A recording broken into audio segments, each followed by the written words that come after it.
അവര് പറയുന്നത് ഇതൊന്നും ഇവിടെ നടക്കൂല, നല്ല നല്ല ഫീസ് പഠിപ്പിക്കുന്ന സ്കൂളാണ്. ഫ്യൂച്ചർ റെഡി സ്റ്റുഡൻസ് എന്ന് പറഞ്ഞാൽ എന്താണ്? നമ്മുടെ ബുക്കിൽ പുസ്തകത്തിൽ എന്താണോ അതിന്റെ വഴികളുള്ളത്, ആ വഴിയിലൂടെ തന്നെ പോയിട്ട് അവിടെ എത്തണം, നല്ല മാർക്ക് കൊടുക്കുള്ളൂ. നല്ല മാർക്ക് കൊടുക്കുള്ളൂ എന്നുള്ള ആറ്റിറ്റ്യൂഡ് ഉണ്ടല്ലോ. AI ബേസ്ഡ് പഠിച്ചാലുണ്ടാവുന്ന ഗുണങ്ങളിൽ ഒരു പ്രധാനപ്പെട്ട സാധനം ഡിഫറൻഷിയേറ്റഡ് ലേണിംഗ്. ഹായ്, നമ്മൾ ഈ ജെൻസി അതുപോലെ മില്ലേനിയം 90 കിഡ്സ് എന്നൊക്കെ പറയാറുണ്ടല്ലോ. ജനറേഷൻ വ്യത്യാസമുള്ള കുട്ടികളെയും സ്റ്റുഡൻസിനെയൊക്കെ ഐഡന്റിഫൈ ചെയ്യാൻ വേണ്ടി ഈ ഒരു ജെൻസി അതേപോലെ മില്ലേനിയം സ്റ്റുഡൻസിനെയൊക്കെ കമ്പയർ ചെയ്തിട്ട് ഒരുപാട് പഠനങ്ങൾ നടന്നുകൊണ്ടിരിക്കുന്നുണ്ട്. നമ്മൾ അത്തരം പഠനങ്ങളിലേക്കോ മറ്റൊന്നുമല്ല. റീസെന്റ് ആയിട്ട് എനിക്ക് തോന്നുന്നു ഇന്നലെ മിനിഞ്ഞാന്ന് ഒരു വാർത്ത കണ്ടത്, ജെൻസി സ്റ്റുഡൻസിനെ അപേക്ഷിച്ച് മില്ലേനിയം സ്റ്റുഡൻസിന് ബുദ്ധി കൂടുതലാണ്, ജെൻസി സ്റ്റുഡൻസിനെ കമ്പാരിറ്റീവ്ലി കുറച്ച് കുറവാണ് എന്നുള്ളതൊക്കെ. നമ്മൾ അത്തരം കമ്പാരിസണിലേക്കും മറ്റൊന്നുമല്ല എന്ത് ചെയ്യുന്നത്, പോകുന്നത്. നമ്മളിപ്പോൾ ജീവിച്ചുകൊണ്ടിരിക്കുന്നത് നമ്മുടെ കൂടെയുള്ള കുട്ടികൾ ജെൻസി എന്നായി പിന്നെ ഐഡന്റിഫൈ ചെയ്യപ്പെട്ടിട്ടുള്ള മക്കളാണ്. അവരുടെ വിദ്യാഭ്യാസം, അവരുടെ സ്കൂളിംഗ്, അവരുടെ ഇന്റലിജൻസ്, അവരുടെ സ്കിൽ സെറ്റ്, ഇതിനെക്കുറിച്ചൊക്കെ ഉള്ള ഒരു ഡിസ്കഷനാണ് നമ്മൾ ഇന്ന് എന്ത് ചെയ്യുന്നത് ഉദ്ദേശിക്കുന്നത്. എൻ്റെ പേര് ഫവാസ് ചെമ്മല, മാനേജ്മെന്റ് കൺസൾട്ടന്റ്. ഇന്ന് എൻ്റെ കൂടെയുള്ളത് ഡോക്ടർ അനസ്. അദ്ദേഹം കോഴിക്കോട് ഓക്സ്ഫോർഡ് സ്കൂളിന്റെ പ്രിൻസിപ്പളാണ്. CBSE ബോർഡിന്റെ AI integration authorised consultant cum trainer ആയിട്ടുള്ളതാണ് ഡോക്ടർ അനസ്. നമുക്ക് അദ്ദേഹമായി കൂടുതൽ കാര്യങ്ങൾ എന്ത് ചെയ്യാം, സംസാരിക്കാം. സാർ, ഞാനിപ്പോ നമ്മൾ ഈ ജനറേഷൻ ഗ്യാപ്പിനെ കുറിച്ച് പറഞ്ഞല്ലോ.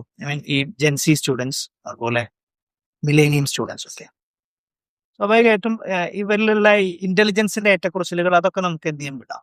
നമുക്ക് ഐഡന്റിഫൈ ചെയ്യാൻ പറ്റുന്ന ഒരുപാട് കാര്യങ്ങളുണ്ട്. ഒന്ന്, ജെൻസി സ്റ്റുഡൻസിനെ ഈ മില്ലേനിയം സ്റ്റുഡൻസ് 90 കിഡ്സ് ഒക്കെ ആയിട്ട് കമ്പയർ ചെയ്യുമ്പോൾ അവരുടെ ലേണിംഗ് മോഡൽ, ബിഹേവിയർ, അപ്രോച്ച്, ഇതിലൊക്കെ വലിയ വ്യത്യാസമാണ്.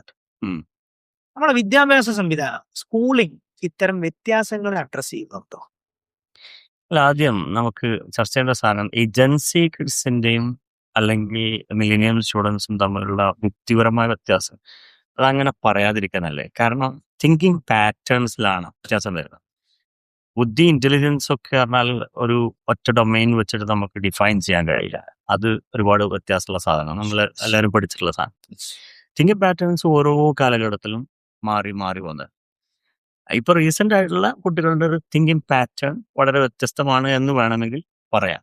അതിനെ അഡ്രസ് ചെയ്യാൻ സ്കൂളുകൾ എത്രത്തോളം വളർന്നിട്ടുണ്ടോ എന്നുള്ളത് സംശയം തന്നെ. അതിന് സ്കൂളിനെ കുറ്റപ്പെടുത്തിയ കാര്യം, സ്കൂളിലെ പെഡഗോജി നിയന്ത്രിക്കുന്ന ആളുകൾ അല്ലെങ്കിൽ സിലബസ് കംപ്ലീഷൻ എന്ന് മാത്രം ചിന്തിക്കുന്ന ആ ഒരു പഴയ ഒരു സിസ്റ്റം ഉണ്ട്. നമ്മൾ ചിന്തിക്കുന്ന ഒരു കണ്ടന്റ് മാസ്റ്ററി അല്ലെങ്കിൽ സിലബസ് മാസ്റ്ററി എന്നൊക്കെ പറയുന്ന ആ ഒരു കോൺസെപ്റ്റിനെ പൊളിക്കാതെ ഈ ഒരു ജെൻസി കിഡ്സിനെ അഡ്രസ് ചെയ്യാൻ നമുക്ക് കഴിയില്ല. അത് വലിയൊരു പ്രയാസം തന്നെ. അതിപ്പോഴേ നമ്മൾ പിന്നെ ജെൻസി സ്റ്റുഡൻസിനെ കുറിച്ചൊക്കെ അല്ലെങ്കിൽ ജെൻസി കിഡ്സിനെ പറ്റി പറയുമ്പോൾ അവർ ടെക്നോളജിയിൽ ഒരുപാട് അഡ്വാൻസ്ഡ് ആയിട്ടുള്ള, ഇപ്പം നമ്മുടെ ആൻഡ്രോയിഡിലാണെങ്കിലും ആപ്പിളിലാണെങ്കിലും ഒക്കെ നമ്മൾ ഒരു IT പ്രൊഫഷണലിന് പോലും അല്ലെങ്കിൽ ആ ലെവലിൽ കോമ്പീറ്റ് ചെയ്യാവുന്ന കാര്യങ്ങളാണ് നമ്മുടെ ചെറിയ കുട്ടികൾ എന്ത് ചെയ്തുകൊണ്ടിരിക്കുന്നത്. അപ്പൊ അങ്ങനത്തെ ഒരു കുട്ടികളെ സ്കൂളിൽ കൊണ്ടുപോയി 8 മണിക്കൂർ നമ്മൾ എന്ത് ചെയ്യുന്നുണ്ട്, സ്കൂളിൽ ഇരിക്കുന്നുണ്ട്, ടീച്ചേഴ്സായിട്ട് ഇന്ററാക്ട് ചെയ്തുകൊണ്ടിരിക്കുന്നത്. അപ്പൊ ആ സ്കൂളിലും അവിടുത്തെ ഇൻഫ്രാസ്ട്രക്ചറിനും ആ ടീച്ചേഴ്സിനും ഒന്നും ഇവരുടെ ഈ ഒരു സ്കിൽ സെറ്റിനെ അഡ്രസ് ചെയ്യാൻ കഴിഞ്ഞിട്ടില്ലെങ്കിൽ എന്തായിരിക്കും ഇവരുടെ ഭാവി? നല്ലൊരു ചോദ്യമാണ്. കാരണം എന്താ പറയുക, നിലവിൽ കുട്ടികൾ മൊബൈലാണെങ്കിലും ടാബാണെങ്കിലും അല്ലെങ്കിൽ എന്തൊക്കെയാണോ നിലവിൽ കിട്ടാനുള്ള സംവിധാനം അതെല്ലാം നമ്മൾ വാങ്ങിക്കൊടുത്തിട്ടുണ്ട്. നമ്മൾ കുട വാങ്ങിക്കൊടുത്തിട്ട് ഇത് നനക്കരുത് എന്നൊക്കെ പറഞ്ഞ പോലെ, പിന്നെ ഇത് വാങ്ങിക്കൊടുത്തിട്ട് ഇത് മിസ്യൂസ് ചെയ്യരുത് അല്ലെങ്കിൽ അതിലേക്ക് നോക്കരുത്, അത് ഉപയോഗിച്ചിട്ടാണ് നിന്റെ കണ്ണ് പൊട്ടിപ്പോകുന്നതൊക്കെ പറയുന്ന ആ ഒരു അങ്ങനത്തെയുള്ള ഒരു വിദണ്ഡ വാദങ്ങൾ ഇങ്ങനെ ഇപ്പോഴും നടക്കുക. ഇപ്പോഴും മാറ്റമൊന്നും വന്നിട്ടില്ല.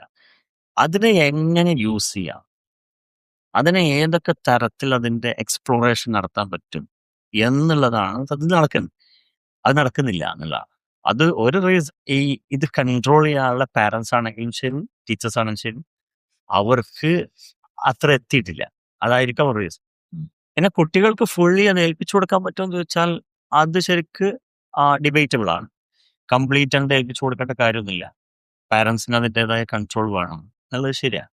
പക്ഷേ ഇപ്പോഴും അതിന്റെ ഒരു എക്സ്പ്ലോറിംഗ് മോഡിലേക്ക് എത്തിയിട്ടില്ല എന്നുള്ളത് തന്നെയാണ് സത്യം.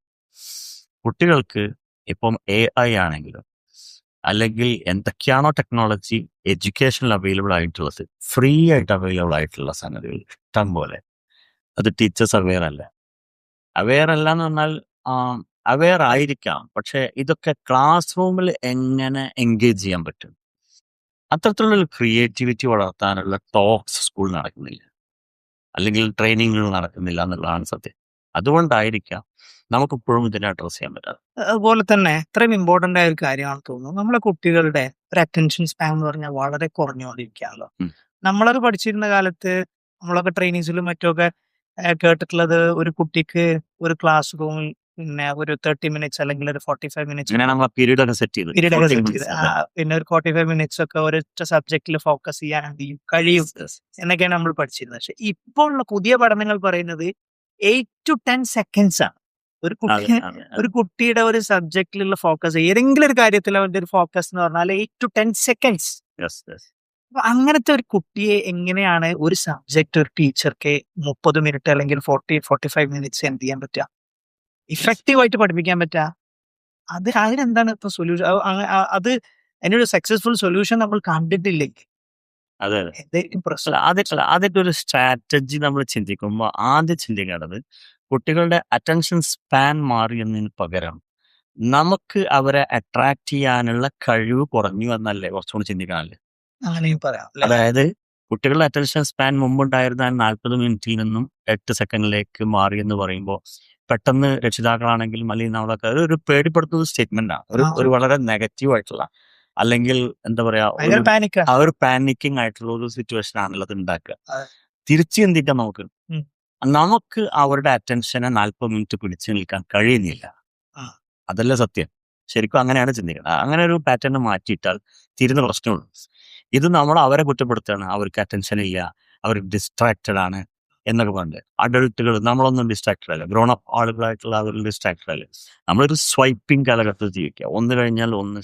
ഇതാർക്കല്ലാത്ത ഒരു റീല് പോലും നമ്മൾ മുഴുവനാക്കൂല. യെസ്, ഒന്നും പോലും മുഴുവനാക്കാനുള്ള തുടക്കം മാത്രം കേൾക്കും. ഹുക്കില്ലെങ്കിൽ നമ്മൾ പോയില്ലോ. അപ്പോൾ ഹുക്ക് ഉണ്ടാക്കാനാണ് പലരും സംസാരിച്ചുകൊണ്ടിരിക്കുന്നത്. അപ്പോൾ ആക്ച്വലി അത് ഈ ഗ്രോൺ അപ്സിന് പോലും സംഭവിക്കുന്നുണ്ടെങ്കിൽ കുട്ടികൾ സത്യത്തില സംഭവിക്കുന്നുണ്ട്.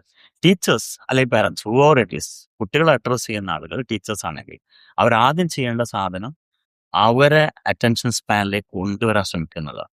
വലിയ ഫെയിലറാണ് അവിടെ.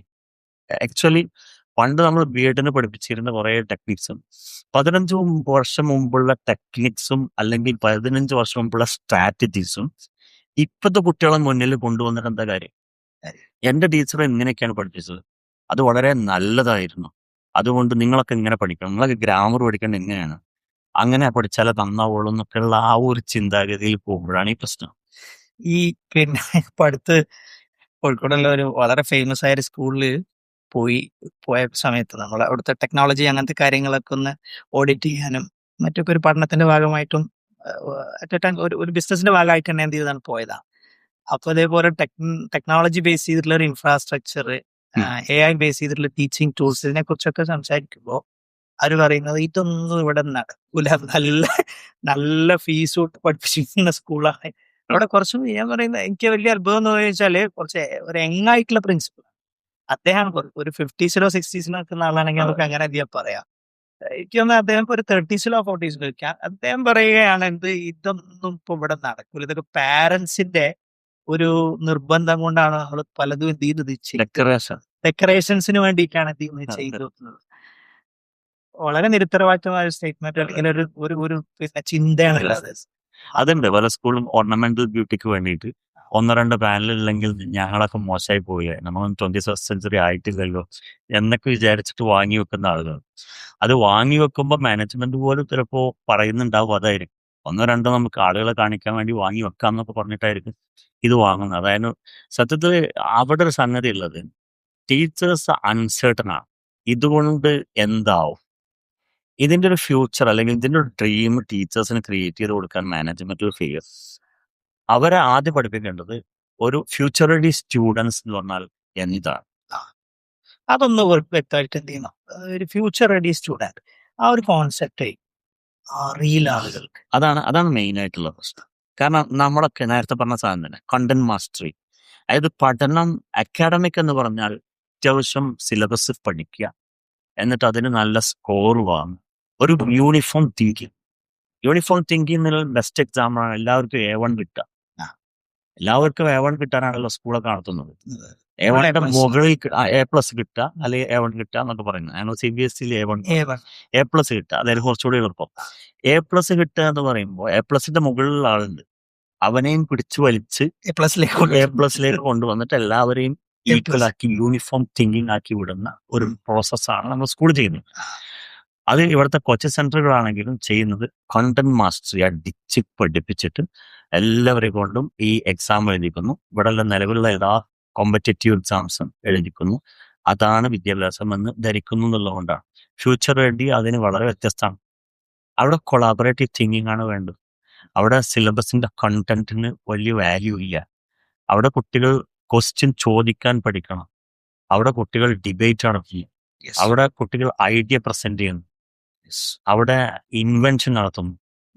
അങ്ങനെ അതൊക്കെ നമ്മൾ പറയും US-ലുണ്ട് അല്ലെങ്കിൽ ഫിൻലൻഡിലുണ്ട് എന്നൊക്കെ പറയാൻ അതിന്റെ വീഡിയോസും ജപ്പാനിലെ വീഡിയോസും നമ്മൾ കുട്ടികൾ കാണിച്ചു കൊടുക്കുന്നല്ലാതെ ഇവിടേക്ക് വരുമ്പോൾ നമ്മുടെ കാര്യത്തിൽ വരുമ്പോൾ വീണ്ടും ഒരു ട്രഡീഷണൽ വേയിൽ പോയിട്ടില്ലെങ്കിൽ നമ്മുടെ കുട്ടികൾക്കൊന്നും വിദ്യാഭ്യാസം ഉണ്ടാവില്ല. ഈ പറഞ്ഞില്ലേ ട്രഡീഷണൽ വേ എന്നാണ്, അതിലങ്ങോട്ട് സ്റ്റിക്ക് ഓൺ ചെയ്ത് നിൽക്കുകയാണ്. ഭയങ്കര റെസിസ്റ്റൻസ്. എന്തെങ്കിലും അഡ്വാൻസ്ഡ് ആയിട്ടുള്ള അല്ലെങ്കിൽ ഫ്യൂച്ചർ ഓറിയന്റഡ് ആയിട്ടുള്ള ഈസി ആക്കുന്ന നമ്മുടെ കാര്യങ്ങൾ ഈസി ആക്കുന്ന ടീച്ചേഴ്സിനൊക്കെ ഇപ്പം ഈ AI ടീച്ചിങ് ടൂൾസിൽ പലതും അവരുടെ ഒരുപാട് എഫേർട്ട് എന്ത് ചെയ്യും കുറക്കുന്ന സംഭവമാണ്. അത്തരം ഈസി ആക്കുന്ന ഒരു കാര്യവുമായിട്ട് നമ്മൾ അവരുടെ മുന്നിലേക്ക് ചെല്ലുന്ന സമയത്ത് ഭയങ്കര റെസിസ്റ്റൻസ് ആണ്. ഞങ്ങൾ ഇങ്ങനെയൊക്കെ പോകും. നമ്മളെ പിന്നെ മാതാപിതാക്കള് നമ്മളെ കഴിഞ്ഞ തലമുറയൊക്കെ പഠിച്ച് വലിയ വലിയ ആളുകളായതൊക്കെ എങ്ങനെയാണ് ഉള്ളത്. ഇതിന്റെ ഒന്നും ആവശ്യപ്പെടുന്നില്ല ഇല്ല എന്ന് പറയുന്ന ഒരു ട്രഡീഷണൽ സംവിധാനത്തോട് എന്തോ ഭയങ്കരമായ മമതയും പുതിയ കാര്യങ്ങളോട് ഭയങ്കര പ്രതിരോധവും. അതിന് അക്കൗണ്ടബിലിറ്റി ഏറ്റെടുക്കാനുള്ള ഒരു പേടി. 2 ഡ്രീം അത്രത്തോളം വരുന്നില്ല എന്നുള്ളതാണ്. അതൊക്കെ വലിയ വേറെ ഏതൊക്കെ ലോകത്ത് നടക്കുന്നു എന്നല്ലാതെ നമ്മുടെ നാട്ടിലെ കുട്ടികൾ അതിന് വേണ്ടിയിട്ടുള്ള ആളല്ലോ. നമ്മുടെ നാട്ടിൽ ഡോക്ടർ ആവുക എഞ്ചിനീയർ ആവുക എന്നൊക്കെ പറയുന്ന ആ ഒരു മിനിമം സാധനം കുറച്ച് മുമ്പേ. ഈവൻ ബിസിനസ്സുകാരുടെ മക്കൾക്ക് സ്വന്തം കുട്ടി ബിസിനസ്സുകാരനാവണം എന്ന് ആഗ്രഹിക്കുന്ന ഏതെങ്കിലും ബിസിനസ്സുകാരുണ്ടാവും. ബിസിനസ്സിലാണ് അതെ, ഞാൻ ഭയങ്കര കഴിവുള്ള ബിസിനസ്സുകാരനാണ്, പക്ഷെ എൻ്റെ കുട്ടി ഏതെങ്കിലും നീറ്റൊക്കെ എഴുതി പിന്നെ ഡോക്ടർ ആയാലോ പ്രൊഫഷണൽ ആയാലോ നന്നാവും എന്നൊക്കെ ചിന്തിക്കുന്ന. അപ്പൊ എന്താ കാരണം എന്ന് വെച്ചാൽ ഞാൻ ബിസിനസ്സുകാരോട് ബിസിനസ്സുകാരുടെ ക്ലാസ് ചോദിച്ചത്. അപ്പൊ അത് റിസ്ക് ആണ്.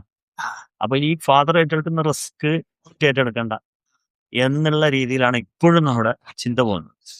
എനിക്ക് തോന്നുന്നത് ഇന്ത്യയിലെ കുട്ടികളോട് നീ എന്താവണം എന്ന് ചോദിച്ചാൽ ഡോക്ടർ എഞ്ചിനീയർ പോലുള്ള സാധനങ്ങൾ ഇപ്പോഴും മാറിയിട്ടില്ല. അല്ലെങ്കിൽ പരമാവധി സിവിൽ സർവീസ് എന്നൊക്കെ പറയുന്ന ആ ഒരു കോൺസെപ്റ്റിലേക്കും ഒക്കെയാണ് ഇപ്പോഴും നിൽക്കുന്നത്. ഇന്ത്യയിൽ പുറത്ത് ക്ലാസ് എടുത്തിട്ടുണ്ട് പലപ്പോഴും. അവിടെയൊക്കെ ആദ്യത്തെ ചോയ്സ് തന്നെ ബിസിനസ്മാൻ. അവിടേക്ക് എന്താണ് കൂട്ടാൻ ചിന്തിക്കുന്നില്ല. ഒരു ഓണ്ടർപ്രണർഷിപ്പ് നമ്മുടെ എഡ്യൂക്കേഷൻ സിസ്റ്റത്തിൽ വരുന്നില്ല. അതുകൊണ്ട് തന്നെ ക്രിയേറ്റീവ് തിങ്കിങ് നടക്കാത്തത്, ഇൻവെൻഷൻസ് നടത്താത്തത്. അവരെ ഓണ്ടർപ്രണർഷിപ്പ് ഒഴിപ്പിച്ചു കൊടുത്തു ഭയങ്കര ബ്യൂട്ടിഫുൾ സാധനം വരില്ലേ. AI ആരാ സത്യത്തിൽ ഉപയോഗിക്കണം? ടീച്ചേഴ്സും പ്രൊഫഷണൽസും ഒന്നുമല്ല, കുട്ടികളല്ലേ ഉപയോഗിക്കും. തീർച്ചയായിട്ടും. അപ്പൊ അവരെ കഴിവിനൊക്കെ സ്കൂളിലേക്ക് കൊണ്ടുവരാൻ പാടില്ല.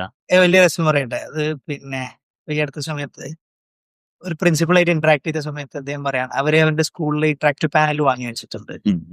അപ്പോ മാത്സ് ടീച്ചർ എന്ത് ചെയ്യുന്ന ഒരു പ്രോബ്ലം ഉണ്ട്. ചില കുട്ടികൾ എന്ത് ചെയ്യുന്ന വെച്ചാല് അവര് ChatGPT വഴി എന്ത് ചെയ്തു ആ പ്രോബ്ലംസ് വളരെ പെട്ടെന്ന് എന്ത് ചെയ്തു സോൾവ് ചെയ്തു. ചില കുട്ടികൾ ടീച്ചർ പഠിപ്പിച്ച മെത്തോളജി ആ ഒരു സിസ്റ്റത്തിൽ അത് എന്ത് ചെയ്തു.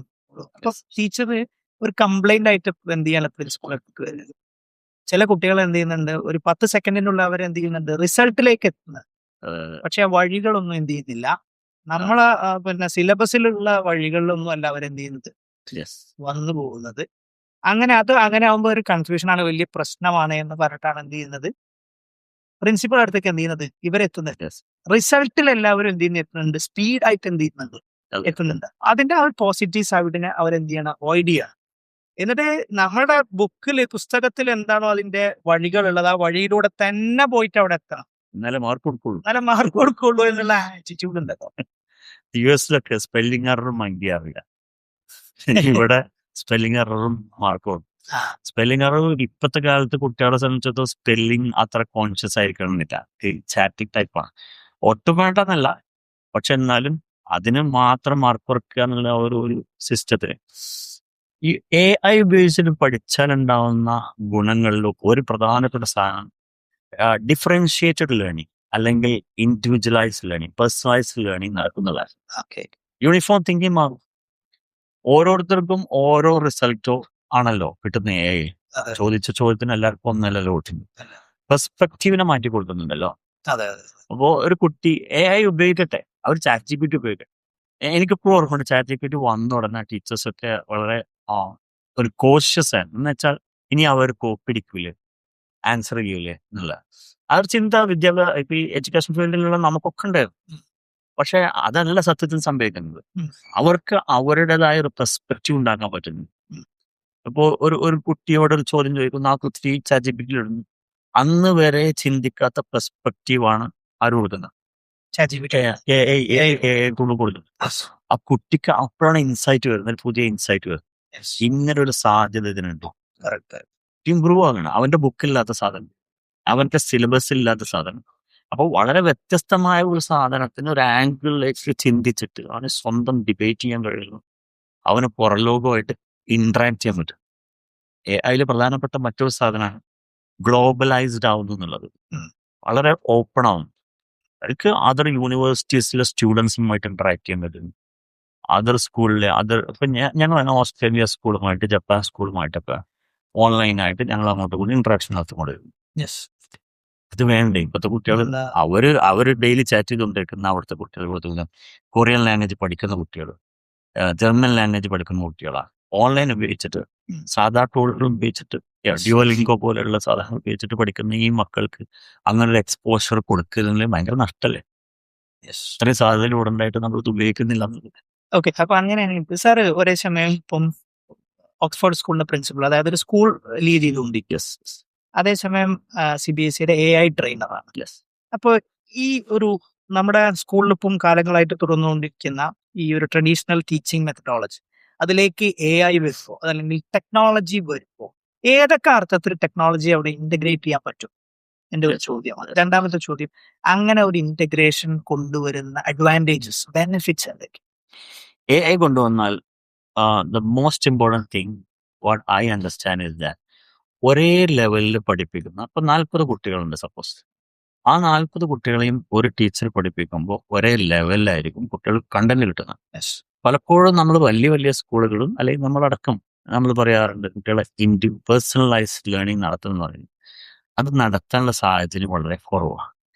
ഒരു AI ആക്സസ് കിട്ടുന്നതോടുകൂടി അല്ലെങ്കിൽ AI കുറച്ചുകൂടി ഫ്രണ്ട്ലി ആവുന്ന ഒരു ടീച്ചറെ സംബന്ധിച്ചിടത്തോളം ഒരു ക്ലാസ്സിൽ 40 കുട്ടികളോ 30 കുട്ടികളുണ്ടെങ്കിൽ അതൊരു 4 ടൈപ്പായിരിക്കുമല്ലോ. ആ 4 ടൈപ്പിനും ഡിഫറെൻ്റ് ആയിട്ട് എങ്ങനെ കണ്ടന്റ് ഡെലിവറി ചെയ്യാം എന്നുള്ളത് AI പറഞ്ഞു കൊടുക്കും. ഡിഫറെൻ്റ് ആയിട്ടുള്ള 4 ആക്ടിവിറ്റി എങ്ങനെ കൊടുക്കുക എന്നുള്ളത് AI പറഞ്ഞു. അല്ലെങ്കിൽ ഒരു ആക്ടിവിറ്റി മാത്രമാണ് തലേ ദിവസം ലെസൺ പ്ലാൻ എഴുതുന്ന ഒരു ടീച്ചറെ സംബന്ധിച്ചപ്പോൾ ഒരു ആക്ടിവിറ്റി. ആ ഒരു ആക്ടിവിറ്റിയിൽ ആരൊക്കെ നന്നാവുന്നു അവനാണ് അതിലെ ഹൈ ലെവലിൽ നിൽക്കുന്ന പെർഫോമർ. അവനായിരിക്കും A കിട്ടുന്ന ആൾ, ബാക്കി എല്ലാവരും B കിട്ടുന്ന ആളായിരിക്കും. നേരെ കുറച്ച് 4 ആക്ടിവിറ്റി ഉണ്ടെങ്കിൽ ഒരാൾക്ക് അതിലല്ല പറ്റുക, കാരണം അവൻ്റെ സ്കില്ല് വേറെ ആക്ടിവിറ്റിയിലാണ്. അപ്പം എല്ലാവരെയും അഡ്രസ്സ് ചെയ്യാൻ പറ്റും, എല്ലാവരെയും ഇഷ്യൂസിനെ അഡ്രസ്സ് ചെയ്യാൻ പറ്റും. ഇതാണ് മെയിൻ ആയിട്ടുള്ള സാധനം.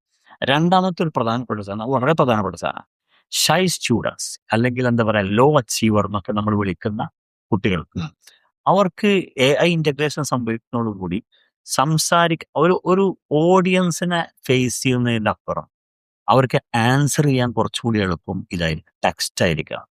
അല്ലെങ്കിൽ കൊടുക്കുന്ന ഒരു ആക്ടിവിറ്റി, AI കൊടുക്കുന്ന ആക്ടിവിറ്റി വീട്ടിൽ നിന്നും ആൻസർ ചെയ്യാൻ അവർക്ക് താല്പര്യം ഉണ്ടായിരിക്കും. എക്സാമ്പിൾസ് വെച്ച് തന്നെ നമ്മൾ സാധാരണ പറയാറുണ്ട്.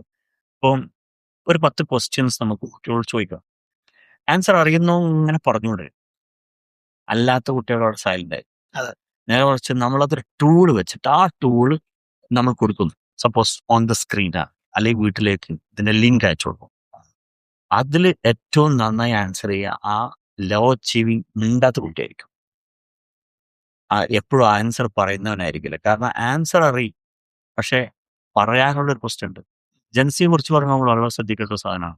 ജൻസി എന്ന് പറയുന്നത് ഒരു പബ്ലിക് മാസ് ഓഡിയൻസിനെ ഫേസ് ചെയ്യുന്ന ഒരാളല്ല. അവരുടേതായ ഒരു ലോകത്തിലുള്ള ആൾ. അവർക്ക് കുറച്ചുകൂടി സ്യൂട്ട് ആവുക അവരുടേതായ ഒരു സ്പേസിലിരുന്നിട്ട് ആൻസർ ചെയ്യലായിരിക്കും. അതിന് AI ഭയങ്കര സ്യൂട്ടായി. ഇത് ഉപയോഗിച്ചില്ലെങ്കിൽ നഷ്ടപ്പെടുന്ന ഇങ്ങനെ ഒരു വലിയൊരു ജനറേഷന് ഭയങ്കര ഗ്യാപ്പാ വരാൻ പോകും. ഇവർക്ക് കിട്ടുന്നില്ല. പിന്നെ അവർ സ്വയം കണ്ടെത്താൻ വേണ്ടി ശ്രമിക്കുന്നു. അത് പലപ്പോഴും അപകടത്തിലാ ചെന്നെത്തുക. എന്നിട്ട് നമ്മൾ പറയും ഈ കുട്ടികളെല്ലാം നശിച്ചുകൊണ്ടിരിക്കുന്നു. കുട്ടികൾ കൾച്ചർ ഇറോഷൻ സംഭവിച്ചുകൊണ്ടിരിക്കുന്നു. എന്ത് ഇല്ലാന്ന് പറയുന്നില്ല. മോണിറ്റർ ചെയ്യാൻ കഴിയുന്ന ആരെങ്കിലും ഇല്ല. അവിടെയാണ് പ്രശ്നം. നമ്മളെ ഈ പറഞ്ഞ ഇപ്പൊ നമ്മൾ എവിടെ എടുത്ത് നോക്കി ഏത് കോളേജിലും ഏത് സ്കൂളിലും സ്കൂൾ പ്രത്യേകിച്ച് കോളേജുകൾ വിടാം സ്കൂളുകൾ എടുക്കുമ്പോൾ ഇപ്പോൾ കംപ്ലീറ്റ് ജെൻസി സ്റ്റുഡൻസ് ആണല്ലോ. ആ സ്റ്റുഡൻസിനെ ഒക്കെ നമ്മൾ സ്പെഷ്യലൈസ് ചെയ്യുമ്പോൾ ഇങ്ങനെ തന്നെ പറയല്ലോ അവര് ടെക്നിക്കലി അല്ലെങ്കിൽ ടെക്നോളജിക്കലി കുറച്ചുകൂടി അഡ്വാൻസ്ഡ് ആണ്. Right. അവരുടെ ഇമോഷൻസും അവരുടെ ബിഹേവിയറും അവരുടെ തിങ്കിങ് പാറ്റേണും എന്താണ് ഡിഫറെന്റ് ആണ്. അതുപോലെ അവരുടെ അറ്റൻഷൻ സ്പാൻ എന്താണ് കുറവാണ്. അതെ. ഇതിനെയൊക്കെ അഡ്രസ് ചെയ്ത് ഒരു സ്കൂൾ അതിനെ അഡ്രസ് ചെയ്യാൻ തീരുമാനിച്ചാൽ ഏതൊക്കെ അർത്ഥത്തിൽ അവർ ഇംപ്രൂവ് ചെയ്യണം? അവരുടെ ഇൻഫ്രാസ്ട്രക്ചറിലും അവരുടെ ടീച്ചേഴ്സിലും അവരുടെ പെട്ടക്കോഗിയിലും ഏത് അർത്ഥത്തിലുള്ള വ്യത്യാസങ്ങൾ വരുത്തിയാലാണ് അഡ്രസ് ചെയ്യാൻ പറ്റും? മെയിനായിട്ട് പ്രധാനപ്പെട്ട ഒരു ചേഞ്ച് വരുത്തേണ്ടത് അസസ്മെന്റ് പാറ്റേണാണ്. Assessment tools. നമുക്ക് ആകെ അറിയുന്ന ഒരു അസസ്മെന്റ് എന്ന് പറയുന്നത് പെൻ പേപ്പർ ടെസ്റ്റ്, എക്സാമിനേഷൻ എഴുതുക, കോമ്പറ്റേറ്റീവ് എക്സാമിനേഷൻ. അതിൽ കുറേ ഭയങ്കര കോമ്പറ്റേറ്റീവ് ആയിട്ടുള്ള ചോദ്യങ്ങൾ ചോദിക്കുന്നു. അതിന് ഇത്ര സെക്കൻഡ് കൊണ്ട് ആൻസർ ചെയ്യുന്നവനെല്ലാം രക്ഷപ്പെട്ടു എന്നുള്ള ഒരു സാധനം. അത് ഈ ഒരു ജൻസിയിലകത്ത് ഒട്ടും ആപ്ലിക്കബിൾ അല്ല. അതിനെ അഡ്രസ് ചെയ്യാൻ ഇപ്പോഴും പറ്റിയിട്ടുണ്ട്. കാരണം ഇപ്പോഴും നമ്മുടെ സിസ്റ്റം എന്ന് പറയുന്നത് പെൻ പേപ്പർ എക്സാമിനേഷൻ നടത്തുക. അതിൽ ഏറ്റവും നന്നായി സ്കോർ ചെയ്യുന്നവൻ ആരാണോ അവനാണ് ഏറ്റവും നല്ല കുട്ടി എന്നുള്ള, അതായത് മെമ്മറി ടെസ്റ്റ്, ടൈം മാനേജ്മെന്റ്, ഇതാണ് ഇപ്പോൾ ടെസ്റ്റ് ചെയ്തുകൊണ്ടിരിക്കുന്നത്. 3 മണിക്കൂറിൽ ഏറ്റവും കൂടുതൽ എഴുതുന്നവൻ ആരാണോ ടൈം മാനേജ്മെന്റ് ഉള്ളവൻ ഹൈ എൻഡിലെത്തും, മെമ്മറി ഉള്ളവൻ രക്ഷപ്പെടും.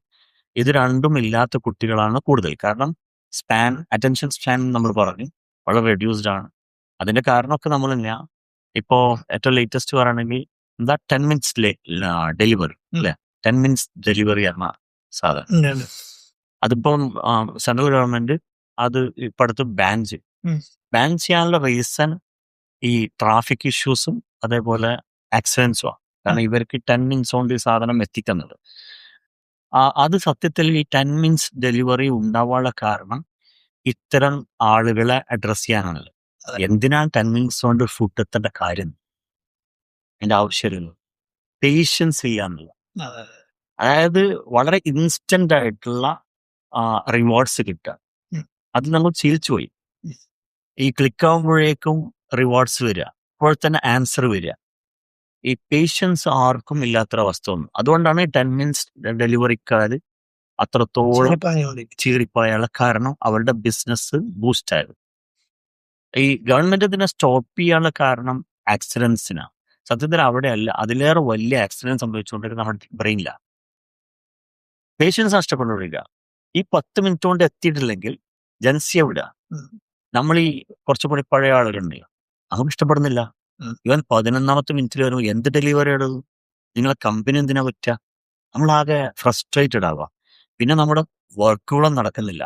ഇനി അവൻ സാധനം ഡെലിവറി ആയിട്ട് മതി ഇവിടുത്തെ വർക്ക് എന്നുള്ള ചിന്ത, ആ ഒരു ചിന്തയിലേക്ക് നമ്മുടെ ഗ്രോണപ്സ് എത്തിക്കഴിഞ്ഞു.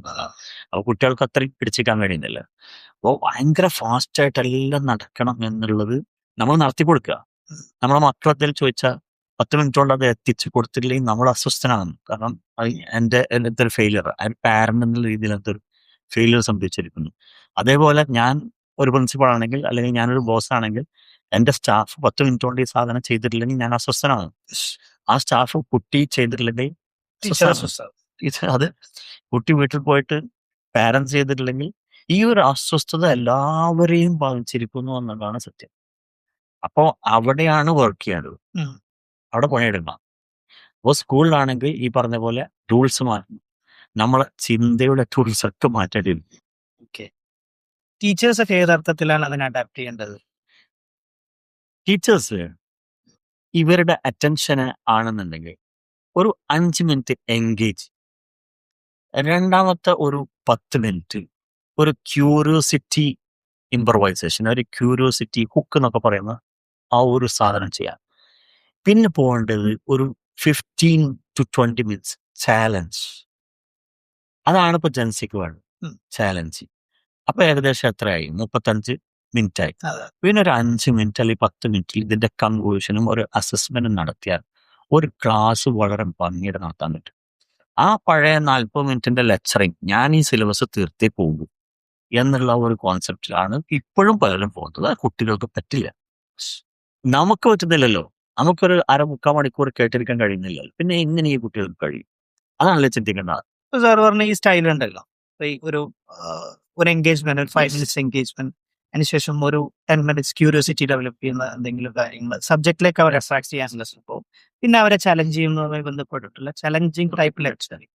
ഈ ഈ ഈ ഒരു മോഡല് നമ്മൾ ഒരു ഇൻഫ്രാസ്ട്രക്ചർ ഡെവലപ്മെന്റ് അവിടെ നടത്തുകയാണെങ്കിൽ, ഇപ്പൊ ഇന്ററാക്റ്റീവ് പാനൽ പോലുള്ള സംഭവങ്ങൾ അവിടെ ഇംപ്ലിമെന്റ് ചെയ്യുകയാണെങ്കിൽ അവർക്ക് കുറച്ചും കൂടി ഒരു വിഷ്വൽ ലേണിംഗ്, യെസ്, അതല്ലെങ്കിൽ കുറച്ചൊരു അനലിറ്റിക്കൽ ടൂൾസ് നമുക്ക് എന്ത് ചെയ്യാൻ പറ്റും, അവിടെ കൊടുക്കാൻ പറ്റും. അതിൻ്റെയൊക്കെ ഒരു സാധ്യതകൾ. ജെനാൽഫ ജെൻസി സത്യത്തിൽ വിഷ്വൽ ലേണേഴ്സാണ്, ആ. ഒരു സംശയമില്ല. അവരെ സംബന്ധിച്ചിടത്തോളം ഈ പറഞ്ഞ പോലെ ഇന്ററാക്റ്റീവ് പാനൽസോ അല്ലെങ്കിൽ അങ്ങനെയുള്ള സ്ക്രീനുകളോ ഒക്കെ തന്നെയാണ് കൂടുതൽ വർക്ക് ചെയ്യാൻ പറ്റുന്നത്.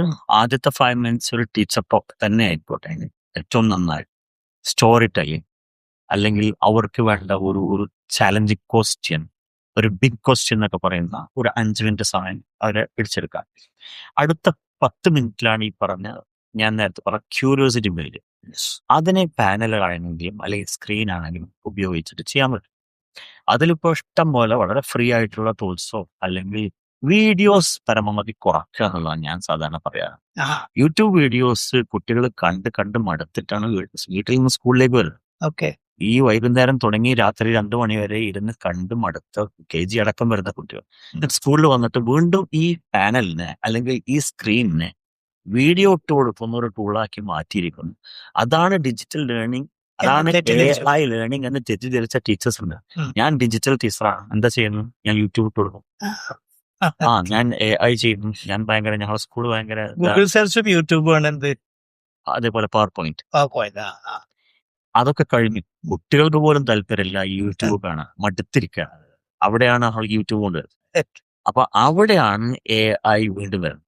ജെമിനിയോട് ചോദിച്ചാൽ എത്ര സാധനങ്ങളാണ്, ഇഷ്ടം പോലെ സാധനങ്ങൾ കുട്ടികൾ ചോദിച്ചുകൊണ്ടിരുന്നു, പക്ഷെ ടീച്ചർക്ക് ഇപ്പോഴും അറിയുന്നില്ല എന്നുള്ളതാണ്.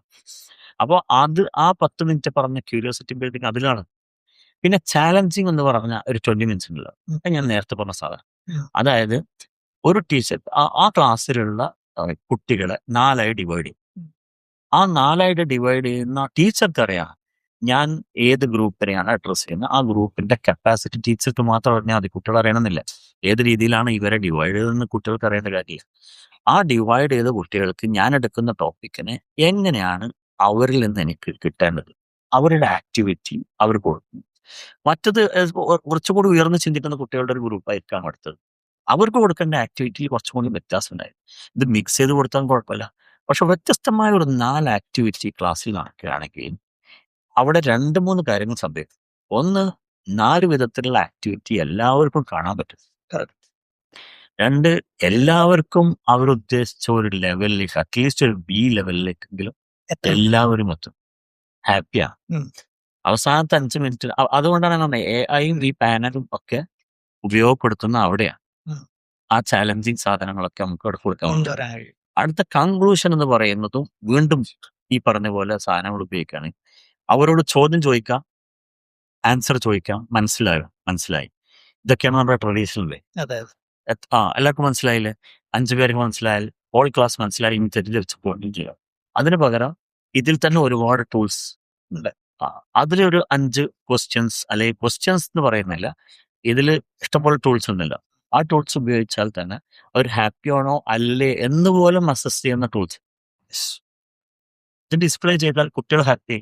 ആ ക്ലാസ് ഒരു എന്താ പറയാ, ഒരു വൈബോട് കൂടി അവസാനിപ്പിക്കുന്ന ഒരു ഭയങ്കര എൻഗേജ്ഡ് ആയിരിക്കും അല്ലെ? ഭയങ്കര എൻഗേജ്ഡ് ആയി 40 മിനിറ്റ്സ് പോയത് Yes, ഉണ്ടാവില്ല, yes. അറിയില്ല. ഈ അറ്റൻഷൻ സ്പാനിന്റെ പ്രശ്നമൊന്നും Yes. ഉണ്ടാവില്ല, വരൂല. ട്രഡീഷണലി ഇപ്പോഴും നമ്മൾ ഓൺലൈൻ ക്ലാസ് എന്നൊക്കെ പറയും. കോവിഡ് സമയത്താണ് ഈ ഓൺലൈൻ ക്ലാസ് വന്നത്. അതെ പല ആളുകളും ഇപ്പോഴും തെറ്റിദ്ധരിച്ചിരിക്കുന്ന എന്തോ ഈ ഗൂഗിൾ മീറ്റ് അല്ലെങ്കിൽ സൂം എന്നൊക്കെ പറയുന്ന സാധനം ഓൺലൈൻ ക്ലാസ് ആണ്. ഉം. അതൊരു പ്ലാറ്റ്ഫോം മാത്രമാണ്. അതിലിരുന്നിട്ട് നമ്മൾ റേഡിയോ സംസാരിക്കുന്ന പോലെ കുട്ടികളോട് സംസാരിക്കുന്നതിന് ഓൺലൈൻ ക്ലാസ് എന്ന് പറയാൻ പറ്റില്ല. വീണ്ടും ക്ലാസ്സിൽ ക്ലാസ് റൂമിൽ എങ്ങനെയാണോ നമ്മൾ ലെക്ചർ ചെയ്തത് അതന്നെ സ്ക്രീനിൽ ഇരുന്നിട്ട് ഒരു ടീച്ചർ ലെക്ചർ ചെയ്യും. എന്നിട്ട് ശ്രദ്ധിക്കുന്നുണ്ടെന്ന് അറിയട്ടെ, എല്ലാവരും സ്ക്രീൻ ഒന്ന് ഓണാക്കൂ, വീഡിയോ ഓണാക്കൂ, എല്ലാവരും ഒരു ഹൈ പറയൂ. ഇത്രയാണ് ആക്ച്വലി നടക്കുന്ന ഒരു ആക്ടിവിറ്റി എന്ന് പറയുന്ന സാധനം, എൻഗേജ്മെന്റ് എന്ന് പറയുന്നത്. പക്ഷെ ഈ പറഞ്ഞ ടൂളുകളുണ്ട്, ആ ടൂളുകൾ അതിൽ കൊണ്ടുവരുന്നതാണ് ഓൺലൈൻ ക്ലാസ് എന്ന് പറയുന്ന സാധനം. അപ്പോൾ കുട്ടികൾക്ക് അവിടെ ഇരുന്നിട്ട് അവർക്കും വർക്ക് ചെയ്യാൻ പറ്റും. ഇപ്പൊ ക്വിസിസ് എന്ന് പറഞ്ഞാൽ എല്ലാവർക്കും അറിയുന്ന സാധനമായിരിക്കാം. ക്വിസിസ് ആ ഓൺലൈൻ ക്ലാസ് ആണെങ്കിൽ ടീച്ചർക്ക് ചാറ്റ് ബോക്സിൽ ലിങ്ക് ഇട്ട് കൊടുക്കാം. യെസ്, ആ കുട്ടികൾക്ക് അപ്പൊ തന്നെ ആൻസർ ചെയ്യാൻ പറ്റും. Yeah. ഈ പറഞ്ഞ ലേണിംഗ് ഡിസബിലിറ്റി ഉള്ള കുട്ടിക്ക് പോലും ചെയ്യാൻ പറ്റും. ആൻസർ ചെയ്യാൻ പറ്റും. അപ്പോഴാണ് എൻഗേജിങ് ആവുന്നത് ഓൺലൈൻ ക്ലാസ് ആവും. ഇത് ലെക്ചറിങ് വീണ്ടും ലെക്ചറിങ് നടത്തുന്നുണ്ട്. ഞങ്ങൾ ഓൺലൈൻ ക്ലാസ്സിലാണ്. നമ്മുടെ ഇൻസ്റ്റിറ്റ്യൂട്ട് ഓൺലൈൻ ക്ലാസ്സിന് ഭയങ്കര ഇമ്പോർട്ടൻസ് കൊടുക്കും. ഇല്ല, റെക്കോർഡഡ് വീഡിയോ കാണുന്ന അതേ കാര്യം തന്നെ ചെയ്യും. ആ ഒരു ചേഞ്ച് ആണ് വേണ്ടത്. ശരിക്കും ഇപ്പൊ ഈ സ്കൂളുകളിലോ അല്ലെങ്കിൽ ഈ ടൂൾ കിറ്റ് ഒക്കെ അതിന്റെയൊക്കെ ട്രെയിനിങ്സ് കൊടുക്കാനുള്ള എന്തെങ്കിലും സംവിധാനങ്ങൾ, ഈ പറഞ്ഞ AI ടൂൾ കിറ്റ്, ടീച്ചേഴ്സിനുള്ള ഒരു ടൂൾ കിറ്റ്, അതുപോലെ എനിക്ക് പലപ്പോഴും തോന്നിയിട്ടുള്ള പല ആളുകൾ നമ്മൾക്ക് ഉൾപ്പെടെ AI എന്നിങ്ങനെ കേൾക്കാനല്ലാതെ എങ്ങനെ പ്രോംപ്റ്റ് ചെയ്യണം എന്നറിയില്ല. Yes, okay. ശരിക്കും ടീച്ചേഴ്സിന് പറഞ്ഞു കൊടുക്കേണ്ട ഒരു സംഭവം AI നിന്ന് കറക്റ്റ് ആയിട്ട് റെസ്പോൺസ് കിട്ടണമെന്നുണ്ടെങ്കിൽ പ്രൊഫഷണൽ ആയിട്ട് പ്രോംപ്റ്റ് ചെയ്യാൻ കഴിയണമെന്നല്ല. ഇതൊക്കെയാണല്ലോ ടീച്ചേഴ്സിന് എന്ത് ചെയ്യുന്നത്, ട്രെയിനിങ് ആയിട്ട്. അതിൽ പ്രധാനപ്പെട്ട സാധനം പറയില്ല. ചില മാനേജ്മെന്റ് പോലും തെറ്റിദ്ധരിച്ചിരിക്കുന്നത് ടീച്ചേഴ്സ് AI ഉപയോഗിച്ച് ലെസൺ പ്ലാൻ എഴുതി കഴിഞ്ഞാൽ അവരുടെ കാലിബർ ഉണ്ടാവില്ല, പിന്നെ എന്ത് പണിയായിരിക്കും ഇവിടെ ഉള്ളത്. അവർ പേനും പേപ്പറും പണ്ടൊക്കെ ലെസൺ പ്ലാൻ എഴുതിയെന്നില്ല, അങ്ങനെ തന്നെ എഴുതിയാൽ പോരെ, അവരിത് പണിയെടുക്കട്ടെ എന്ന്. ആ ഒരു കാലം, ആ കോൺസെപ്റ്റ് തന്നെ നിർത്തുന്നുള്ളതാണ്. അവര് ഈ ലെസൺ പ്ലാനിന് വേണ്ടിയിട്ട് ഏതെങ്കിലും ഒരു AI ടൂളിനെ ഡിപ്പെൻഡ് ചെയ്യണമെന്നാണ് ഞാൻ പറയുന്നത്. കാരണം ഡിഫറെന്റ് ആയിട്ടുള്ള ലെസൺ പ്ലാൻ, ഡിഫറെന്റ് ആയിട്ടുള്ള സ്ട്രാറ്റജികൾ, നമ്മളൊക്കെ ഇമാജിൻ ചെയ്യുന്നതിന്റെ ബിയോണ്ട് ആയിട്ടുള്ള സ്ട്രാറ്റജീസ് ആണ് AI കൊടുക്കുന്നത്. അപ്പോൾ വീണ്ടും ഒരു ചോദ്യം ഉണ്ടാവും, പിന്നെ ടീച്ചേഴ്സിന്റെ കഴിവൊക്കെ പോകില്ലേ? അത്രത്തോളം കഴിവുള്ളവർ ചെയ്തോട്ടെ, ഇല്ല എന്നൊന്നും പറയുന്നില്ല. പക്ഷെ അതിന്റെ അപ്പുറത്തുള്ള ഭയങ്കര സൊഫിസ്റ്റിക്കേറ്റഡ് ആയിട്ടുള്ള നമ്മുടെ ഇന്നത്തെ കുട്ടികളെ എൻഗേജ് ചെയ്യാൻ പറ്റുന്ന ആക്ടിവിറ്റിയോട് കൂടിയിട്ടുള്ള കണ്ടന്റാണ് ഇവർ തരാം. അതിനെ സ്വന്തം ഡെവലപ്പ് ചെയ്യും, പിന്നെ അതിനെ ക്രിയേറ്റീവ് ആക്കുകയും ചെയ്യാന്നുള്ളതാണ് ടീച്ചറുടെ ജോയ്സ്. അവിടെ നിങ്ങൾ പറഞ്ഞ ടൂൾ കിറ്റ് അവിടെയാണ് ഉപയോഗിക്കുക. ഈ പറഞ്ഞ എങ്ങനെ AI ഉപയോഗിക്കണം, ഏത് രീതിയിൽ പ്രോംപ്റ്റ് ചെയ്യണം. പ്രോംപ്റ്റ് ചെയ്യുമ്പോൾ ശ്രദ്ധിക്കേണ്ട ഏതാണ്, ഒരു ദിവസം കൊടുത്ത പ്രോംപ്റ്റ് തന്നെ അടുത്ത ദിവസം കൊടുത്താൽ അത് മാറ്റണം എന്നുള്ളത്, അത് പഠിപ്പിക്കുക, അത് ട്രെയിൻ ചെയ്യുക, നിരന്തരം ട്രെയിനിങ് കൊടുത്തുകൊണ്ടിരിക്കുക എന്നുള്ളത് തന്നെയാണ് ടീച്ചേഴ്സിന് ചെയ്യാൻ പറ്റും. ഇപ്പോഴത്തെ ടീച്ചേഴ്സിന്റെ ചാലഞ്ച് ഞാൻ മനസ്സിലാക്കുന്നത്, നേരത്തെ പറഞ്ഞ പോലെ തന്നെ അവർക്ക് ഇപ്പോഴും ഒരു അൺസർട്ടൺ ആണ്. ഇത് ഇങ്ങനെ പോയി കഴിഞ്ഞാൽ എങ്ങനെ അവസാനിപ്പിക്കാൻ പറ്റും, അല്ലെങ്കിൽ എന്തായിരിക്കും ഇതിന്റെ റിസൾട്ട്. കാരണം അങ്ങനെ ഒരു മോഡൽ കാണുന്നില്ലല്ലോ. ഈ AI ഉപയോഗിച്ച് പഠിപ്പിച്ച് കുട്ടികൾ ഉന്നതിയിൽ എത്തിയിട്ടുള്ള ഒരു മോഡൽ അവർ കണ്ടിട്ടില്ല. അപ്പൊ അത് കാണിച്ചു കൊടുക്കുക, ഇതാണ് ഇതിന്റെ മോഡൽ, അല്ലെങ്കിൽ ഇതാണ് ഈ കുട്ടി ആവാൻ പോകുന്നത് എന്നുള്ളൊരു സാധനം. ആ ടൂൾ കിറ്റ് നിർബന്ധമാണ്, ട്രെയിനിങ് നിർബന്ധമാണ്. ഇത്തരം ടെക്നോളജി മാത്രം ഓർണമെന്റലാവരുതെന്ന് മാത്രം. ഇവർക്ക് മാർക്കറ്റിംഗിന് ഡെക്കറേഷന് വേണ്ടിയിട്ട് വെക്കുന്നതാവരുത്. ആ ഒരു സംഗതി, മാക്സിമം അതിനെ യൂട്ടിലൈസ് ചെയ്യാൻ വേണ്ടിയിട്ടുള്ള ട്രെയിനിങ് എന്ത് ചെയ്യണം, മാനേജ്മെന്റ് പ്രൊവൈഡ് ചെയ്യണം. വേറെ സാധനം എടുത്തു പറയാനുള്ളത് ഈ കരിയർ ബന്ധപ്പെട്ട സാധനം. AI ഏറ്റവും കൂടുതൽ കുട്ടികൾ ഇപ്പൊ ഡിപ്പെൻഡ് ചെയ്തുകൊണ്ടിരിക്കുന്നത് അവരെ കരിയർ ഓറിയന്റേഷൻ ആണെന്നാണ് എനിക്ക് തോന്നുന്നത്. ഒരു 10ാം ക്ലാസ് മുതലുള്ള അല്ലെങ്കിൽ 10ാം ക്ലാസിന്റെ മുമ്പുള്ള കുട്ടികൾ പോലും വല്ലാതെ ഡിപ്പെൻഡ് ചെയ്യും. അതിന്റെ ഒരു റീസൺ നമ്മുടെ സ്കൂളുകളെല്ലാം പലപ്പോഴും അഡ്രസ് ചെയ്യാത്തൊരു സാധനം കുട്ടികളുടെ കരിയർ ഓപ്പർച്യൂണിറ്റീസിനെയാണ്. അത് പറഞ്ഞു കൊടുക്കാൻ പ്രാപ്തരായിട്ടുള്ള ആളുകൾ കുറവാണ് ഒന്ന്. ഇനി അഥവാ ഉണ്ടെങ്കിൽ തന്നെ സ്കൂളുകൾ ചെയ്യുന്ന 1 മണിക്കൂറിനോ 2 മണിക്കൂറിനോ ഒരാളെ ഹയർ ചെയ്യുന്നു, അയാൾ കരിയർ ഗൈഡൻസ് പ്രോഗ്രാം നടത്തുന്നു. നിലവിലുള്ള കുട്ടികൾക്ക് പോലും കൺഫ്യൂഷൻ ആക്കിയിട്ട് അയാൾ പോകുന്നു. കാരണം അതുവരെ കുറച്ചൊക്കെ ഒരു കോൺഫിഡൻസ് ഉണ്ടായിരുന്ന ഒരു കുട്ടിക്ക് എന്റെ ആപ്റ്റിറ്റ്യൂഡ് ഇതാണെന്ന് തെറ്റിദ്ധരിച്ചിരുന്ന അല്ലെങ്കിൽ ധരിച്ചിരുന്ന ഒരു കുട്ടിയെ അയാൾ കുറച്ചും കൂടി കൺഫ്യൂഷൻ ആക്കിയിട്ട് പോകുന്നു. 1 മണിക്കൂർ പരിപാടിയാണല്ലോ. ഒരിക്കലും 1 വർഷം ചെയ്യണം, 1 മണിക്കൂറല്ല ചെയ്യേണ്ടത്. അത് ത്രൂ ഔട്ട് ദ ഇയർ ചെയ്യേണ്ടത്. ഞാൻ സാധാരണ ടീച്ചേഴ്സ് ട്രെയിനിങ്ങിൽ പറയുന്ന സാധനം, ഓരോ ടീച്ചറും കരിയർ ഗൈഡൻസ് ട്രെയിനർ ആയിരിക്കണം എന്നുള്ളതാണ്. കരിയർ ട്രെയിനർ ആയിട്ട്. കാരണം ഞാൻ ഇംഗ്ലീഷ് ടീച്ചറാണെങ്കിൽ ഇംഗ്ലീഷിൽ ഏതൊക്കെ ഓപ്പണിങ്സ് ഉണ്ടെന്ന് പറയാൻ എനിക്ക് കഴിയണം. യെസ്. ഞാൻ നമുക്ക് എല്ലാ സബ്ജക്റ്റും എടുക്കാം. അറബിക് ടീച്ചർക്ക് കഴിയണം, സംസ്കൃത് ടീച്ചർക്ക് അത് കഴിയണം. ഇവിടെ അറബിക് ടീച്ചറും അല്ലെങ്കിൽ ഇംഗ്ലീഷ് ടീച്ചറും പറയുന്നത് നീ സയൻസിന് പോയിക്കോ, ഉം. അല്ലെങ്കിൽ നീ ഡോക്ടർ ആയിക്കോ. അപ്പൊ എവിടെയാണ് കരിയറിൽ ആറ് പ്രശ്നമാണല്ലോ. അപ്പൊ കുട്ടികൾ ഒരു 12ാം ക്ലാസ് കഴിഞ്ഞിട്ട് അല്ലെങ്കിൽ 10ാം ക്ലാസ് കഴിഞ്ഞിട്ട് ഏതിനെ ചൂസ് ചെയ്യണം എന്നുള്ളത് അവിടുത്തെ ടീച്ചേഴ്സിന് പറയാൻ കഴിയണം. അതിന് AI ഉപയോഗിക്കാൻ ഉപയോഗിച്ചോട്ടെ. പക്ഷെ കുട്ടികളെ നേരിട്ട് അവിടെയാണ് നമ്മൾ പറയുന്നത്, ഈ ഒരു കുട്ടികളെ ഗൈഡ് ചെയ്യുന്നിടത്ത് ചെറിയ പ്രശ്നം. അവര് നേരിട്ട് ഇപ്പം പനിക്കുന്നൊരു കുട്ടി AI ഉപയോഗിച്ചിട്ട് മരുന്ന് കണ്ടെത്തുന്ന അബദ്ധം എല്ലാവർക്കും അറിയാം. അറിയാം. ഇതേ അവസ്ഥ തന്നെയാണ്. 10ാം ക്ലാസ് കഴിഞ്ഞിട്ട് ഞാൻ Career choose ചെയ്യുന്നത്. കരിയർ ചൂസ് ചെയ്യാൻ കുട്ടി ഇത് ഉപയോഗിക്കാൻ നിർബന്ധിതനാകണം, പറഞ്ഞു കൊടുക്കാൻ ഗൈഡൻസ് കിട്ടുന്നില്ല. guidance ഇല്ല എന്നുള്ളതാണ്. Yes. അതുകൊണ്ട് അവരെന്ത് ചെയ്യുന്നു, AI ഡിപ്പെൻഡ് ചെയ്യും. ഇപ്പൊ AI ഈ അവിടെയുള്ള രക്ഷിതാക്കൾ ഉപയോഗിക്കട്ടെ, ടീച്ചേഴ്സ് ഉപയോഗിക്കട്ടെ. അവർക്ക് ഈ കുട്ടികളെ ഗൈഡ് ചെയ്യാൻ പറ്റുള്ളൂ. സ്കിൽ സെറ്റ് കൂടുതലായിട്ട് അത് വളരെ അപകടകരമായിട്ട് പോകുന്നതായിട്ട് ഞാൻ മനസ്സിലാക്കുന്നത് ഇപ്പൊ അത് നടക്കുന്നില്ല എന്നുള്ളതാണ്. മറ്റതൊക്കെ ഒരു പരിധി വരെ നടക്കുന്നുണ്ട്. പെഡഗോജിയിലാണ് മാറ്റം വരുത്തേണ്ടതെന്നും പറഞ്ഞ പോലെ തന്നെ കരിയർ ഓപ്പണിങ്സിലും ഭയങ്കരമായ അബദ്ധങ്ങൾ സംഭവിച്ചുകൊണ്ടിരിക്കും. Writing and reading. യെസ്. വായനയും എഴുത്തും നിന്ന് കഴിഞ്ഞാൽ മനുഷ്യർ നശിച്ചു പോകുന്ന ഒരുപാട് ഗുണങ്ങളെ ഉണ്ട്. ഇതിനെ ബാലൻസ് ചെയ്യണം. ബാലൻസ് ചെയ്തിട്ടില്ലെങ്കിലും ഇതുമൂലം ഉണ്ടാകുന്ന Right. പ്രശ്നങ്ങൾ ഒരുപാട് ഉണ്ടാവുമല്ലോ. Yes.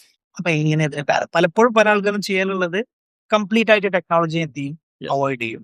എന്നിട്ട് കുട്ടികളുടെ എഴുത്ത് കപ്പാസിറ്റി എന്ത് ചെയ്യും, പിന്നെ മോശമായി പോകും, അല്ലെങ്കിൽ വായന ഇല്ലാന്നുണ്ടെങ്കിൽ അവർക്ക് എന്തുണ്ടാവില്ല, വളർച്ച അതെ. ഉണ്ടാവില്ല എന്ന് പറഞ്ഞിട്ട് ആ ട്രഡീഷണൽ സിസ്റ്റത്തിൽ തന്നെ എന്ത് ചെയ്യും, ഫോളോ ചെയ്യും. സത്യത്തിൽ വേണ്ടത് ഒരു ബാലൻസ് ആണല്ലോ.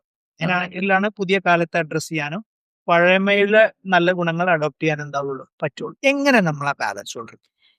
ഇവിടെ നമ്മൾ ആദ്യം ഈ സാധനം കേൾക്കുമ്പോൾ ഉടനെ ആൻസർ വരിക വെറും ട്രഡീഷണൽ വേ. ആ. ഉദാഹരണത്തിന് ഞാൻ എൻ്റെ ട്രെയിനിങ്ങിൽ ഒരു ചോദ്യം ചോദിക്കാറുണ്ട്. ഒരു കുട്ടിക്ക് ഒരു നോവൽ എഴുതണമെങ്കിൽ, ഒരു കഥ എഴുതണമെങ്കിൽ ആദ്യം എന്ത് വേണം? അപ്പോൾ ഉടനെ ടീച്ചേഴ്സിന്റെ മറുപടി നമ്മൾ പറഞ്ഞു നോക്കണം, നല്ല വായിക്കുക. ആ. ഇതല്ലേ അതെ. ഇന്നത്തെ കാലത്ത് അത് നടക്കൂല. നമ്മളും വായന നിർത്തിയിട്ടുണ്ട്, കുട്ടികളും വായന നിർത്തി. വായിക്കണ്ട എന്നല്ല എൻ്റെ അർത്ഥം. ഇവന്റെ കാലഘട്ടത്തിൽ ഇവൻ എഴുതാൻ ഉപയോഗിക്കുന്ന ടൂൾ തന്നെയാണ് നമ്മൾ മനസ്സിലാക്കേണ്ടത്. പെൻ പേപ്പർ അല്ല. പെൻ പേപ്പർ കുറച്ചുകൂടി കാലം കഴിഞ്ഞാൽ ഇത് നിൽക്കാൻ സാധ്യത ഉണ്ട് എന്നുള്ളതുകൊണ്ട് നമ്മൾ അതിൽ കോൺസെൻട്രേറ്റ് ചെയ്യേണ്ട. നേരെ മറിച്ച് ഇവന്റെ ടൂൾ എടുത്ത് കൊടുത്തിട്ട് അവനോട് പറയണം, നീ എഴുതും. അപ്പൊ നടക്കും. അവിടെ നമുക്ക് എന്ത് ചെയ്യാൻ പറ്റും ചോദിച്ചാൽ, ക്യാൻവ എടുത്തിട്ട് കുട്ടിക്ക് കൊടുത്തിട്ട് ആ കുട്ടിയോട് നീ ഇതിലൊരു നോവൽ എഴുതി, നീ ഒരു കഥ എഴുതുന്ന പറഞ്ഞാൽ അവന് കുറച്ചുകൂടി എഴുതാൻ തോന്നും. യെസ്. ഒരു പേനയും പേപ്പറും കൊടുത്തിട്ട് എഴുതുന്നത് പോലെ അല്ല ക്യാൻവ എടുത്തിട്ട് എഴുതാൻ തോന്നുന്നത്. ക്യാൻവ പോസ്റ്റർ ഉണ്ടാക്കാനോ അല്ലെങ്കിൽ വീഡിയോ ഫുട്ടേജ് ഉണ്ടാക്കാനോ മാത്രമല്ല. അതിന് പകരം ഒരുപാട് സാധനം നടത്തുന്നത് ഞങ്ങൾ തെളിയിച്ചു. ഞങ്ങൾ 100 കണക്കിന് പുസ്തകം കുട്ടികളെ കൊണ്ട് എഴുതിച്ചു. ഞങ്ങൾ ഏഷ്യ ബുക്ക് ഓഫ് റെക്കോർഡ്സ് വാങ്ങി 100 ചില്ലാം പുസ്തകങ്ങൾ ഞങ്ങൾ പ്രസിദ്ധീകരിച്ചു. അത് പേനയും പേപ്പറും കൊടുത്ത് എഴുതാൻ പറഞ്ഞിരുന്നെങ്കിൽ ഞങ്ങൾ ആ അച്ചീവ്മെന്റിലേക്ക് എത്തൂല, ഒരു സംശയമില്ല. കാരണം ഇന്നത്തെ കുട്ടികളോട് അത്ര പേഷ്യൻസ് ഇല്ല, പേനയും പേപ്പറും കൊണ്ട് എഴുതൂല.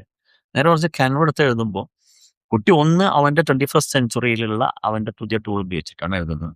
He's proud to do it. അതാണ് ഒരു സാധനം. രണ്ടാമത് അവന് അതിൻ്റെതായിട്ടുള്ള കുറെ എക്സ്പോഷർ വേറെ ഉണ്ട്. ഇതിനെ ഓരോ പേജും അപ്പം ഡിസൈൻ ചെയ്ത് പോവാം, റിസൾട്ട് വരാം. നമ്മൾ പറഞ്ഞല്ലോ പേഷ്യൻസ് ഇല്ലാത്ത കുട്ടികൾ, അവർക്ക് ഉടനെ തന്നെ റിസൾട്ട് കാണാം, അതിന്റെ റിവാർഡ്സ് കാണാം. അതിങ്ങനെ കണ്ട് ഓരോ പേജ് സെറ്റായിട്ട് നിങ്ങൾ വിശ്വസിക്കുന്ന അറിയില്ല, 2 മണിക്കൂർ കൊണ്ട് കംപ്ലീറ്റ് ബുക്കും കമ്പയർ ചെയ്ത് കയ്യെത്തുന്ന ആൾ. അത് പേനും പേപ്പർ മാത്രം നടക്കില്ല. അപ്പൊ വായന മരിച്ചു. വായന ഇങ്ങനെ കൊണ്ടുവരാം. ഈ കിൻഡൽ കൈൻഡിൽ എന്നൊക്കെ പറയുന്ന സാധ്യതകളുണ്ട്. കണ്ണിന് കേടില്ലാത്ത സാധ്യതകളുണ്ട്, എഴുത്തിന് സാധ്യതകളുണ്ട്. അപ്പൊ എഴുത്തും വായനയും ഒന്നും എവിടെയും നിന്നിട്ടില്ല. പുസ്തകങ്ങളിലേക്ക് ഇതുമൂലം പുസ്തകങ്ങളിലേക്ക് ഉണ്ടാവട്ടെ. പുസ്തകങ്ങളിൽ നിന്നും തീർത്തും പോയൊരു കുട്ടിയെ ആദ്യം വായനയിലേക്ക് കൊണ്ടുപോവാ ടൂൾ വെച്ചിട്ട്. വായനയിൽ ഇൻട്രസ്റ്റ് കയറിയ ഒരു കുട്ടിയെ നേരെ ബുക്കിലേക്ക് മാറ്റിയ അങ്ങോട്ടും പോകാൻ പറ്റും. നേരത്തെ നമ്മൾ പറഞ്ഞ അറ്റൻഷൻ സ്പാനും അങ്ങനെ തന്നെയാണ്. അതായത് ഇല്ലാത്തൊരു സാധനം ഇനി തിരിച്ചുണ്ടാക്കാൻ പറ്റുമോ എന്നുള്ളൊരു ചോദ്യം. പറ്റും. ആ കുട്ടിയെ ഇരുത്തിയിട്ട് അവന് ആദ്യം കൊടുക്കേണ്ട സാധനം എത്ര സമയം കൊണ്ട് ഈ ഒരു സാധനം വായിച്ചു തീർക്കാം. അതുവരെ ഡിവൈസ് ഉപയോഗിക്കാതിരിക്കുക. ഓക്കെ. ഉറങ്ങുന്നതിന് തൊട്ട് മുമ്പ് ഡിവൈസ് ഉപയോഗിക്കാതിരിക്കുക. പഠന സമയങ്ങളിൽ ഡിവൈസ് ഉപയോഗിക്കാതിരിക്കുക. ഇങ്ങനെയുള്ള കുറച്ച് റെസ്ട്രിക്ഷൻ വെക്കുക. അല്ലാതെ ഡിവൈസേ ഉപയോഗിക്കാതിരിക്കുക എന്നുള്ള റെസ്ട്രിക്ഷൻ അല്ല. എന്നിട്ട് സ്പാൻ കൂട്ടി കൊണ്ടുവരാം. അപ്പൊ അറ്റൻഷൻ സ്പാനിനെ കൂട്ടി കൊണ്ടുവരാൻ പറ്റും, സംശയമൊന്നുമില്ല. പക്ഷെ നേരത്തെ പറഞ്ഞ ക്യൂരിയോസിറ്റി ബിൽഡിങ്, ഇത് വായിച്ചു കഴിഞ്ഞാൽ എന്ത് കിട്ടും എന്നുള്ളത് കുട്ടിക്കറിയാം. 10th ഫുൾ A+ വാങ്ങിയാൽ എന്ത് കിട്ടും എന്നുള്ളത് നമ്മളൊക്കെ ചെറുപ്പം ഉണ്ടായിരുന്ന സമയത്ത് നമുക്ക് ജീവിക്കാനുള്ള അല്ലെങ്കിൽ ജോലി ഒക്കെ ഒരു അത്യാവശ്യമായതുകൊണ്ട് നമ്മുടെ ഡ്രീം അങ്ങനെയൊക്കെയാണ്, എന്തെങ്കിലും ഒരു ജോലി. ഇപ്പൊ കുട്ടികളെ സംബന്ധിച്ചിടത്തോളം ജോലി ഇല്ലെങ്കിലും അവന് സാമ്പത്തികമായിട്ട് ഭക്ഷണം കിട്ടുന്നതുകൊണ്ട് അവനിനി അങ്ങനെ കിട്ടാനൊന്നുമില്ല. അപ്പൊ എന്താണ് കിട്ടാൻ പോകുന്നതെന്ന് മുൻകൂട്ടി ഒരു വിഷ്വൽ സാധനം അവരുടെ മുന്നിൽ വേണം. പുസ്തകമാണെങ്കിൽ ആ പുസ്തകത്തിന്റെ ഒരു വിഷ്വൽസ് ആണ്, ഇതാണ് നമ്മൾ അറ്റൈൻ ചെയ്യാൻ പോകുന്ന സാധനം. റീഡിങ് ആണെങ്കിൽ അത്, അല്ലെങ്കിൽ ഫുൾ A+ ആണെങ്കിൽ അതിനുശേഷം എന്താണ്, വെറും A+ എന്നുള്ള വിഷ്വൽ അല്ല. A+ എന്ന് പറയുന്നത് ഒരു വിഷ്വലി അട്രാക്റ്റീവ് ആയിട്ടുള്ള സാധനമല്ലല്ലോ. അല്ല. പക്ഷെ അതിനുശേഷം എന്തെന്നുള്ളൊരു വിഷ്വൽ സാധനം കുട്ടിയെ കാണിക്കാൻ പറ്റും. അപ്പൊ സ്വാഭാവികമായിട്ടും ഈ പറഞ്ഞ ചേഞ്ചസ് ഒക്കെ വരുത്താൻ പറ്റും.